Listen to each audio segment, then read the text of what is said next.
నీడవైతున్నావు ఏ దైవం పంపిందో సామి సామి చల్లని బతుకుల్లా నీ హామీ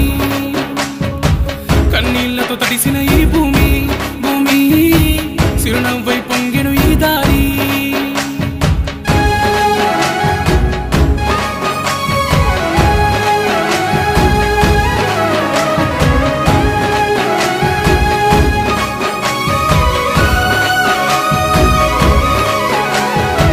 పేదోడంటే నీకు ఎందుకు ప్రేమయ్యా పేదోడంటే నీకు ఎందుకు ప్రేమయ్యా చూడగనే సుట్టమై మట్టి చేతులు ముట్టినవా మా కన్నుల నీళ్లను చూస్తే తల్లడిల్లేవా దయగల్లా గుండె నీదన్నా హర్ష సాయన్నా